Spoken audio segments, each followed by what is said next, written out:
Hi friends, great morning. This is Parag from I love maths. अरे भाई हर बार आ जाता है, चलो उठ जा। मेरे भाई और उनके बहनों, आज हम क्या पढ़ेंगे? आज हम ज़्यादा कुछ नहीं, आज हम पढ़ेंगे एक्सट्रीम वैल्यू। ठीक है, कौन सी value? Extreme value. Extreme value का मीनिंग क्या होता है? हम 12th स्टैंडर्ड से एक्सट्रीम वैल्यू पढ़ते आ रहे हैं। ठीक है, पहले 1 वेरिएबल के लिए पढ़ा और अभी 2 वेरिएबल के लिए पढ़ेंगे। ठीक है, एक्सट्रीम वैल्यू का ही मीनिंग होता है एक मैक्सिमम और होता है मिनिमम। एक्सट्रीम वैल्यू निकालना मतलब एक मैक्सिमम वैल्यू निकालना, मिनिमम वैल्यू निकालना, समझे? चलो उड़ो। ठीक है, एक्सट्रीम वैल्यू का मीनिंग होता है मैक्सिमम वैल्यू निकालना, मिनिमम वैल्यू निकालना। ठीक है, आज हम पढ़ेंगे 2 वेरिएबल के लिए। 2 वेरिएबल पढ़ने वाले हैं। ठीक है, ये वीडियो बीएससी और इंजीनियरिंग दोनों के लिए, याद रखना। ठीक है, जितना बता रहा हूँ बस उतना पढ़ने का। ये वीडियो में मैं ज़्यादा कुछ नहीं, ये वीडियो में सिर्फ कैसे सॉल्व करते हैं वो बताऊंगा। ये वीडियो सिर्फ बेसिक होंगी। ठीक है, कि क्वेश्चन कैसे सॉल्व किया जाता है, क्वेश्चन का स्टेप। ठीक है, ये पूरा स्टेप होगा। और इसके बाद में जो आएंगे नेक्स्ट वीडियो, उसमें मैं पूरा 2 क्वेश्चन सॉल्व करके दूंगा, जो एग्जाम में 1 बार नहीं, 2 बार नहीं, 3 से 4 बार पूछा। ठीक है, तो 2 वेरिएबल पढ़ने के पहले हम 1 वेरिएबल थोड़ा पढ़ लेते हैं। ठीक है, ठीक है, 2 के पहले तो 1 पढ़ेंगे ना यार, 2 के पहले 1 आता है, तो पहले 1 वेरिएबल पढ़ लेते हैं। पहले थोड़ा सा बेसिक ले लेंगे, बाद में चालू करेंगे। तो 12th क्लास में हम 1 वेरिएबल पढ़ चुके हैं। ठीक है, 1 वेरिएबल में क्या था? मुझे फंक्शन की कुछ वैल्यू दे देते थे। ठीक है, 1 वेरिएबल यानी क्या होता है? ठीक है, 1 वेरिएबल यहाँ पे आएंगे, x वेरिएबल है। ठीक है, 1 वेरिएबल यानी x, और यहाँ 2 वेरिएबल यानी x एंड y। ये चीज मान लो। ठीक है, 1 वेरिएबल आता था मतलब x ही आता था। अभी 2 वेरिएबल की बात है, मतलब x एंड y दोनों आ गया। अभी 2 वेरिएबल की जब भी बात होती है, जब भी 2 वेरिएबल आया तो पार्शियल डेरिवेटिव लगेगा, पार्शियल डेरिवेटिव लगेगा। और पार्शियल डेरिवेटिव तो आप माहिर हो। ठीक है, अगर आपको पार्शियल डेरिवेटिव नहीं आता तो मेरी वीडियो देख लो। ठीक है, उसमें मैंने पार्शियल डेरिवेटिव अच्छे से समझा दिया कि पार्शियल डेरिवेटिव कैसे सॉल्व किया जाता है। डेरिवेटिव से भी इजी है पार्शियल डेरिवेटिव निकालना। तो देखिए 1 वेरिएबल में कैसे करते थे? फंक्शन की वैल्यू देती थी, फंक्शन की value ax square plus bx plus c। ठीक है, इसके बदले कुछ भी दे देंगे। ठीक है, दूसरे फंक्शन की वैल्यू होंगी। तो मैं ये मेरी फंक्शन की वैल्यू है, तो मैं इसका क्या निकालता है? f डैश ऑफ x निकाला। फिर उसके बाद क्या निकालता था? f double dash of x, ये भी निकाला। फिर उसके बाद extreme value f dash of x equal to 0, ये मैं मान के चलता था। क्यों मानता था आपको पता है क्या?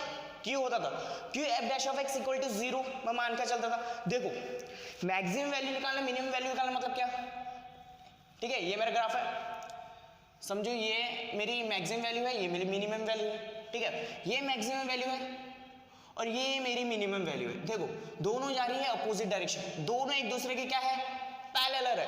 दोनों एक दूसरे के पैरेलल है बट अपोजिट डायरेक्शन है। ये मेरी है मैक्सिमम वैल्यू। ठीक है, ये मेरा मैक्सिमम पॉइंट, ये मेरा मिनिमम पॉइंट। ठीक है, और दोनों एक दूसरे के अपोजिट डायरेक्शन है, इसीलिए मैं f dash of x equal to 0 मानता था। ठीक है, और यहाँ भी हम 0 मानेंगे। ये कैसा होता है मैं बताऊंगा। ठीक है, अपोजिट डायरेक्शन है, मैक्सिमम पॉइंट, मिनिमम पॉइंट, लेकिन एक दूसरे के अपोजिट डायरेक्शन, इसलिए मैं क्या करता था? f dash of x equal to 0। उसके बाद यहाँ से अगर मैं f dash of x equal to 0 रखूँ तो x की मुझे कुछ ना कुछ वैल्यू मिलती थी, आपको तो पता है। ठीक है, 12th स्टैंडर्ड का x की कुछ ना कुछ वैल्यू मिलेगी। फिर x की वैल्यू मैं कहाँ रखूंगा? f double dash of x में। ठीक है, f double dash of x में मैं वैल्यू रख दूंगा। फिर वो वैल्यू, ठीक है, जो भी मेरा आंसर है f double dash of x में रखने के बाद जो भी मेरा आंसर है, अगर वो ग्रेटर देन 0 होता है तो फंक्शन कहाँ अटेम्प्ट करेगा? मिनिमम की तरफ। और अगर वो लेस देन 0 होता है तो फंक्शन कहाँ अटेम्प्ट करेगा? मैक्सिमा की तरफ। फिर ही अगर ये मिनिमा की तरफ अटेम्प्ट करता है तो ये वैल्यू उठा के कहाँ रखूंगा? ये वैल्यू उठा के रख दूंगा मैं फंक्शन में, फंक्शन की वैल्यू में, क्योंकि मुझे क्या निकालना है? Maximum and minimum value of f of x, उसमें ऐसे हो देगा। ठीक है, maximum minimum value of f of x ये निकाल के देना था। ठीक है, यहां रख देंगे किसकी वैल्यू? ये जो वैल्यू मिली है वो। ठीक है, अब वहां रख देंगे। फिर जो भी मेरा आंसर आएगा वो मेरा होगा मिनिमम वैल्यू। फिर मैक्सिमम के सेम भी टाइम मैक्सिमम में ये वैल्यू उठा के रख देंगे, फिर जो भी आंसर आएगा वो मेरा मैक्सिमम वैल्यू होगा। ठीक है, ये हो गए 1 वेरिएबल की बात। अभी आते हैं 2 वेरिएबल में। ठीक है, हम बड़े हो चुके हैं। ठीक है, 12 पास हो चुके हैं। अगर अब बड़े हो चुके हैं तो एक स्टेप आगे बढ़ना पड़ेगा। एक स्टेप आगे बढ़ते हैं, 1 वेरिएबल से 2 वेरिएबल पे आ जाते हैं। ठीक है, अब 2 वेरिएबल में क्या होगा? मैंने पहले ही बता दिया, पार्शियल डेरिवेटिव लगना ही लगना है। अगर 2 वेरिएबल एक साथ आ गया मतलब पार्शियल डेरिवेटिव लग गया। ठीक है, अभी u ऑफ एक्स वाई, अब u के बदले आप f भी लगा सकते हो, चलेगा। ठीक है, u क्या है? फंक्शन है, इसके बदले आप f भी रख सकते हो, इसके बदले v भी रख सकते हो, कुछ भी रख सकते हो, आपकी इच्छा। तो u of x y equals to ax square plus bx y plus cy square plus d, ये क्या है? एक इक्वेशन है जिसमें x एंड y दोनों आ रहे हैं। ठीक है, ये इक्वेशन में ओनली x था क्योंकि एक वेरिएबल है, ये इक्वेशन में दो वेरिएबल है इसलिए x एंड y दोनों एक साथ है। उसके बाद del u by del x, क्या किया मैंने, देखो स्टेप देखो, इसके बाद क्या निकालना है, इसका del u by del x, del u by del x मतलब इसका पार्शियल डेरिवेटिव निकालूंगा विद रिस्पेक्ट टू x, फिर इसका पार्शियल डेरिवेटिव निकालूंगा विद रिस्पेक्ट टू y, फिर इन दोनों का कुछ ना कुछ वैल्यू मुझे मिलेंगे, ठीक है, जो भी वैल्यू मुझे मिले, ठीक है, उसे रहने देना। फिर क्या करेगा, for the extreme value del u by del x equal to 0 and del y by del x equal to 0, क्यों ले रहा हूँ, देखो इसकी हेल्प से, अगर ये मेरा मैक्सिमम है, ये मेरा मिनिमम है और दोनों एक दूसरे के अपोजिट डायरेक्शन में है, ठीक है, तो इसके आंसर आता है 0, जैसे मैंने यहाँ यूज किया सेम यहाँ यूज करना है, del u by del x equal to 0 and del y by del x equal to 0। अभी आपको तो पता है del u by del x की कुछ ना कुछ समथिंग वैल्यू आई है, उठा के यहाँ रख देंगे, del u by del y की समथिंग कुछ वैल्यू आई है, वो उठा के यहाँ रख देंगे, ठीक है, वो दोनों वैल्यू उठा के यहाँ रख देंगे और वहां से मैं x एंड y की वैल्यू निकालूंगा, ठीक है, x एंड y के कुछ ना कुछ वैल्यू आएंगे, ठीक है, कुछ ना कुछ वैल्यू आएंगे मतलब कुछ ना कुछ पॉइंट में आएंगे, ठीक है, मतलब x1 y1 और x2 y2, इसके समझो x की दो वैल्यू आ गई और y की भी दो वैल्यू आ गई, तो उसमें कुछ x1 होगा, एक x2 होगा, एक y2 होगा, एक y2 होगा, एक y1 होगा, एक y2 होगा, तो x1 y1 x2 y2, फिर ये आगे मेरे पास पॉइंट। अभी इस पॉइंट के लिए मुझे चेक करना पड़ेगा ये फंक्शन मेरा मैक्सिमम है कि मिनिमम है, ठीक है, इनकी वैल्यू निकाल के देना पड़ेगा। अभी अगर टू वेरिएबल की बात हो गई तो कुछ ना स्टेप मैंने बताया था, ठीक है, ये स्टेप भी बहुत ही ज्यादा यूजफुल है, ठीक है, ये स्टेप। अभी देखो इसमें मुझे r निकालना है, s निकालना है, t निकालना है, ठीक है। अब r कैसे निकलता है, देखो r कैसे निकलता है, del square u by del x square, अगर मैं इसी को ये x से डिफरेंशिएट करूं, ठीक है, पार्शियल डिफरेंशिएट करना है with respect to x again, फिर मुझे r मिल जाएगा, ठीक है। अभी s कैसे मिलेगा, इसी को ही अगर मैं y से डिफरेंशिएट करूं, ठीक है, कौन सा डिफरेंशिएट कर रहा हूं, पार्शियल डिफरेंशिएट, अगर इसी को ही मैं अगर y से डिफरेंशिएट करूं तो मुझे s मिलेगा, और t कैसे मिलेगा भाई, इसी को ही आप कर लो y से डिफरेंशिएट, अगर इसी को ही आपने s से भी डिफरेंशिएट कर दिया आपको s मिल जाएगा, ठीक है। अभी ये तीन चीज मुझे मिल गई और ये तीनों चीज में सबसे इंपॉर्टेंट r है, सबसे इंपॉर्टेंट r है, क्यों r है, बिकॉज रीजन यही डिसाइड करेगा कि फंक्शन मेरा मैक्सिमम जाएगा कि मिनिमम जाएगा, ठीक है, आगे बताऊंगा आपको, और आपको अगर मैं क्वेश्चन सॉल्व करके बताऊंगा तो बहुत ही अच्छे से समझेगा, इसमें मैं सिर्फ स्टेप बताऊंगा, ठीक है, कि कैसे हम जाएंगे, क्योंकि हमेशा बेसिक से ही चलना चाहिए, बेसिक से धीरे धीरे आगे बढ़ेंगे ना तो ही आप स्कोर कर पाओगे, ठीक है। तो बेसिक ये था।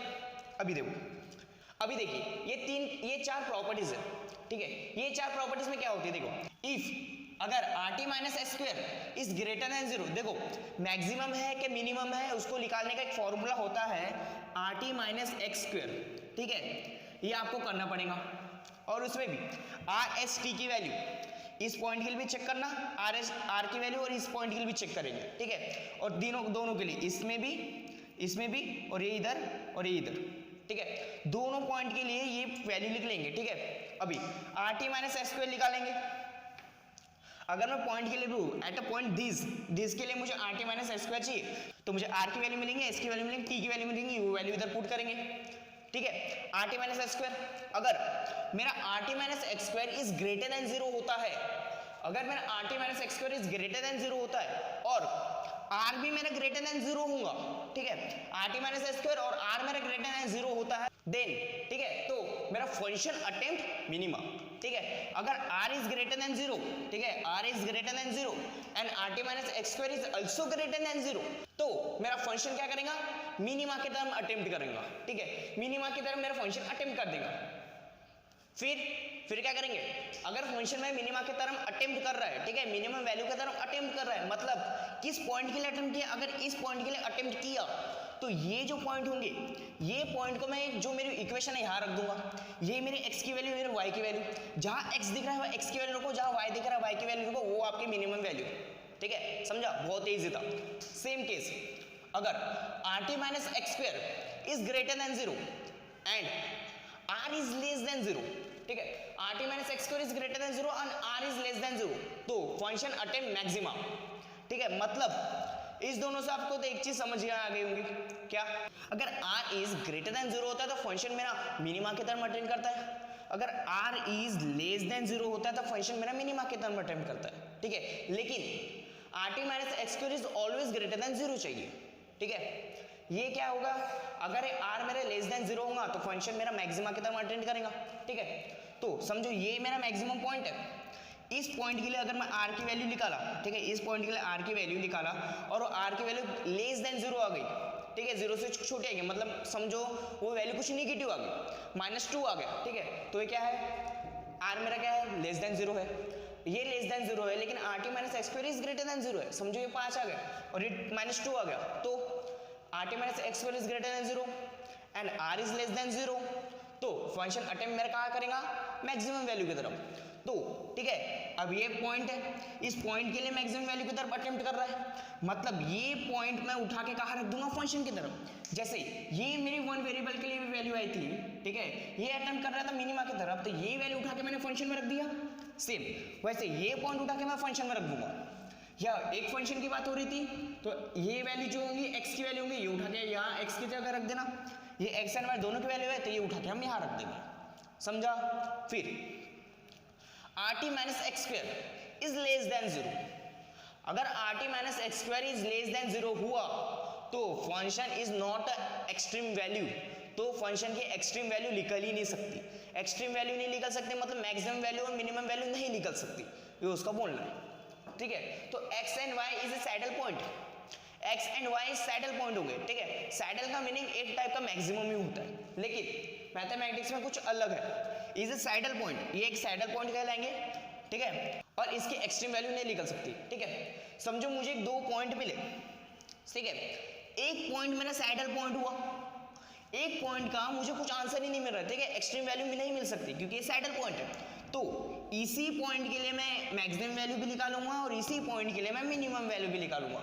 अगर क्वेश्चन में मुझे बोला कि मैक्सिमम वैल्यू और मिनिमम वैल्यू निकाल दो और ये एक मेरा सैडल पॉइंट है, तो इसी पॉइंट के लिए मैं मैक्सिमम वैल्यू भी निकालूंगा और इसी पॉइंट के लिए मिनिमम वैल्यू भी निकालूंगा, ठीक है। हम जब क्वेश्चन सॉल्व करेंगे ना तब आपको अच्छे से समझेगा, ठीक है। उसके बाद फोर्थ में आ गया, if r t minus x square is equal to 0, अगर r t minus x square is equal to 0 आया तो the case is doubtful and need to investigation, ठीक है। तो अगर मेरा r t minus x square आया तो केस मेरा डाउटफुल होगा और उसे सॉल्व नीड टू इन्वेस्टिगेशन, और उसे इन्वेस्टिगेशन करना पड़ेगा, ठीक है, समझा। ये होते हैं, ये होता है maximum value and minimum value निकालने का स्टेप्स।